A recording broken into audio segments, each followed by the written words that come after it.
Assalamualaikum warahmatullahi wabarakatuh. Hello everyone, apa kabar semuanya? Semoga sehat-sehat ya. Hari ini kita akan belajar simple present tense. Are you ready? Let's get started. Teman-teman semua, apa sih itu simple present tense? Simple present tense ini merupakan salah satu materi yang sangat penting di dalam bahasa Inggris karena berhubungan dengan cara membuat kalimat. Supaya lebih jelas, mari kita simak video berikut ini. Jangan skip supaya bisa mendapatkan pemahaman yang utuh. Perhatikan kalimat berikut ini. I drink a cup of coffee. Saya minum secangkir kopi. She drinks a cup of coffee. Dia minum secangkir kopi. Dari dua kalimat tersebut, perhatikan, apakah ada yang berbeda? Ya, kata drink dan drinks. Ada penambahan huruf S pada kata drinks di kalimat she drinks a cup of coffee.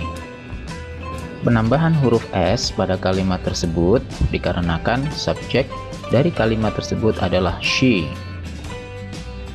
Jadi, kata kerja kita tambahkan huruf S atau ES apabila subjeknya she, he, it, atau dalam bahasa Indonesia diartikan sebagai dia. Selain itu, bisa juga jika subjeknya singular atau tunggal atau jumlahnya satu. Contohnya seperti a student, a boy, dan lainnya. Jika subjeknya I, you, they, we, atau plural atau subjek yang jumlahnya lebih dari satu, maka kata kerja atau verbnya tetap atau biasa disebut sebagai verb 1. Nah, kalimat semacam ini dalam bahasa Inggris disebut kalimat afirmatif atau kalimat positif. Kita lanjut ke contoh berikutnya. Perhatikan kalimat berikut ini. I don't like to play soccer. Saya tidak suka bermain sepak bola. She doesn't like to play soccer. Dia tidak suka bermain sepak bola. Di manakah perbedaannya? Ya, perbedaannya adalah pada kata don't like dan doesn't like. Pada kalimat tersebut, she doesn't like adalah verb, doesn't adalah helper verb atau kata kerja pembantu, dan she adalah subjek.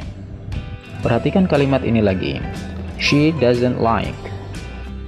Jika subjek kalimatnya adalah she, he, it, atau yang singular, yang jumlahnya satu, maka kata kerja bantunya adalah doesn't atau does not. Sedangkan jika subjeknya adalah I, you, they, we, atau yang plural, yang lebih dari satu, maka kata kerja bantu atau helper verbnya adalah don't atau do not. Satu lagi yang perlu diperhatikan, setelah kata doesn't, kata kerjanya tidak perlu ditambahi huruf S atau ES. Nah, kalimat dengan pola seperti ini disebut dengan kalimat negatif. Ciri-cirinya ada kata don't atau doesn't, yang berarti tidak. Sekarang kita masuk ke contoh yang ketiga. Perhatikan contoh kalimat ini. What does he read every day? Apa yang dia baca setiap hari? Does he read the Quran? Apakah dia membaca Quran? Kalimat-kalimat tersebut merupakan contoh dari kalimat pertanyaan. Pada kalimat does he read berposisi sebagai verb, he sebagai subjek, dan does sebagai helper verb.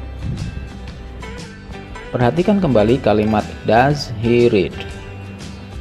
Seperti pada penjelasan sebelumnya, jika subjeknya adalah she, he, it, maka kata kerja pembantunya adalah does.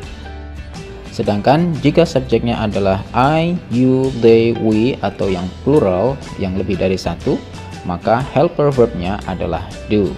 Contohnya, do you read the Quran every day? Jawabannya bisa yes I do atau no I don't. Jika pertanyaannya menggunakan does, maka jawabannya adalah yes she does atau no she doesn't. Kalimat seperti ini disebut dengan kalimat interrogatif atau kalimat tanya. Nah, gimana teman-teman? Sampai di sini sudah paham atau belum? Kita lanjut ke definisi simple present tense. Sebelumnya kita harus tahu apa itu tense terlebih dahulu. Nah, tense di dalam bahasa Inggris adalah bentuk kata kerja atau verb yang menunjukkan waktu terjadinya suatu kegiatan. Simple present tense adalah tense sederhana yang menggunakan verb present atau verb 1 atau verb dasar, atau bisa juga disebut sebagai base verb, sebagai penanda waktunya. Lalu fungsi dari simple present tense ini untuk apa? Ada beberapa fungsi dari simple present tense. Di antaranya, yang pertama adalah untuk menceritakan kegiatan yang rutin atau kebiasaan yang dilakukan secara berulang. Dalam bahasa Inggris disebut sebagai routines or habitual actions. Biasanya ditandai dengan adanya keterangan waktu seperti every day, every morning, every month, dan seterusnya. Atau bisa juga always, sometimes, 3 times a day, dan seterusnya. Contoh kalimatnya, she reads a book every day. Dia membaca buku setiap hari. We always help our mom at home. Kami selalu membantu ibu di rumah. Fungsi yang kedua adalah untuk menceritakan suatu fakta atau kebenaran yang sudah umum diketahui. Facts or general truths. Contohnya adalah the sun rises in the morning. Matahari terbit di pagi hari. Fungsi yang ketiga adalah untuk memberikan perintah atau instruction atau larangan pada kalimat imperatif atau kalimat perintah. Contohnya adalah open the door, bukalah pintunya. Kemudian don't make him angry, jangan buat dia marah. Fungsi yang keempat adalah untuk menceritakan suatu rencana yang waktunya sudah dekat. Contohnya adalah the second train arrives this afternoon at 4 o'clock. Kereta kedua akan tiba sore ini jam 4. Contoh berikutnya adalah the movie starts soon. Filmnya akan segera mulai. Nah, itulah tadi beberapa fungsi dari simple present tense. Berikutnya, mari kita berlatih untuk lebih dapat memahami simple present tense. Perhatikan kalimat ini. She buy a book in a bookstore. Dia membeli buku di toko buku. Kalimat ini adalah contoh dari kalimat yang salah. Bagaimana dengan kalimat yang benar? Kalimat yang benarnya adalah she buys a book in a bookstore. Kita perlu menambahkan huruf S pada kata buy sehingga menjadi buys, sebab subjeknya adalah she. Berikutnya adalah kalimat they doesn't like coffee. Mereka tidak suka kopi. Kalimat ini adalah kalimat yang salah. Bagaimana kalimat yang benar? Kalimat yang benar adalah they don't like coffee. Menggunakan don't. Kenapa? Karena subjeknya adalah they. Latihan berikutnya. Perhatikan contoh kalimat ini. Do he invite you? Apakah dia mengundangmu? Kalimat ini adalah salah.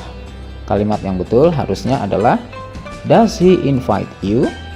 Menggunakan does, ya, sebab subjeknya adalah he. Sedangkan kata kerjanya invites harusnya menjadi invite tanpa huruf s, ya. Karena dalam kalimat pertanyaan tidak menggunakan verb s. Kata kerjanya tidak perlu ditambahkan s lagi. Nah, yang satu ini perlu kita ingat, dalam kalimat negatif atau kalimat tanya, kata kerja tidak perlu ditambahkan s atau es. Nah, teman-teman semuanya, itulah tadi penjelasan mengenai simple present tense. Mudah-mudahan video ini bisa memberikan pemahaman kepada teman-teman semua. Nah, supaya lebih meyakinkan apakah teman-teman sudah memahami atau belum konsep dari simple present tense ini, saya punya pertanyaan yang bisa teman-teman jawab di kolom komentar. Pertanyaannya adalah, what do you usually do at 7 o'clock in the morning? Apa yang biasa teman-teman lakukan pada pukul 7 di pagi hari? Nah, teman-teman bisa menjawabnya di kolom komentar dengan menggunakan pola simple present tense. Terima kasih telah menonton video ini. Hopefully this video will be useful for you. Thank you so much. Assalamualaikum warahmatullahi wabarakatuh.